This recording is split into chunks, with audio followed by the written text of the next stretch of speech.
হাওড়ার ব্যস্ত রাস্তায় হিরোইন হকারি, অবাক এলাকাবাসী। এ যেন সিনেমার গল্পকেও হার মানায়। পাড়ার ভিতরে ফেরিওয়ালার ছদ্মবেশে হিরোইন ব্যবসা। তবে শেষমেশ স্থানীয়দের সতর্কতা আর পুলিশের অভিযানে মুখোশ খুলল মাদক চক্রের। হাওড়ার ব্যস্ত সড়কে দিনের পর দিন রমরমিয়ে চলছিল হেরোইন ব্যবসা, অথচ কাকপক্ষীও টের পায়নি। ফেরিওয়ালার ছদ্মবেশে প্রকাশ্যেই মাদক বিক্রি করত এক যুবক। অবশেষে রবিবার সন্ধ্যায় মাকড়ার নতুন পাড়া এলাকায় ঘটনাটি সামনে আসতেই স্তম্ভিত সাধারণ মানুষ। স্থানীয় সূত্রে খবর, ওই সময় এলাকায় যথেষ্ট ভিড় ছিল। কেউ চায়ের দোকানে আড্ডা দিচ্ছে, কেউ বা কেনাকাটায় ব্যস্ত। ঠিক তখনই দুই যুবকের মধ্যে রাস্তার ধারে বচসা শুরু হয়। পরিস্থিতি হাতাহাতির দিকে গেলে স্থানীয়রা এগিয়ে যান, আর তখনই ধরা পড়ে আসল ঘটনা। অভিযোগ, আন্দুল থেকে আসা এক যুবকের সঙ্গে দাম নিয়ে বিবাদে জড়িয়ে পড়ে অভিযুক্ত। জানা যায়, বহুদিন ধরেই হেরোইন কেনাবেচার সঙ্গে যুক্ত ছিল তারা।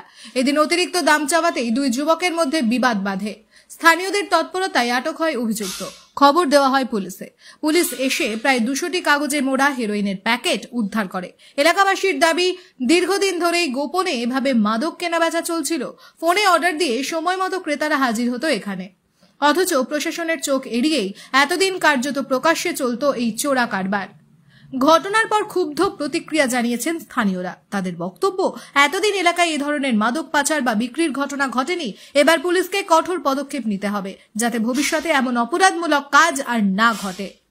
বাঁকড়া থেকে Sheikh Habib, JBP news Bangla.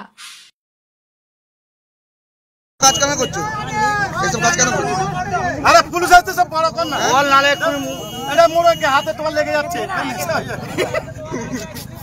Phone আইছে, ফোনটা তোলো দেখো।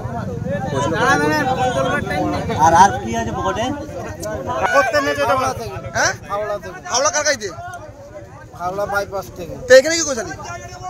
এখানে কি এই জিনিসগুলো জায়গাটা বড় কর না। এখানে কি করছলি? এখানে একজন নিতে এসেছিল আমার। কে? হ্যাঁ? আন্দুলের ছেলে। আন্দুলের ছেলে? এটা আন্দুলের জায়গা না তো এটা? আন্দুলটা নেট ছিল একটা ছেলে নিতে। আচ্ছা। পিছন পকেট বেটা, পিছন পকেটটা রাখো। আন্দুলটা একটা ছেলে ছিল। নাম কি? নাম কি রে? তোর নাম কি?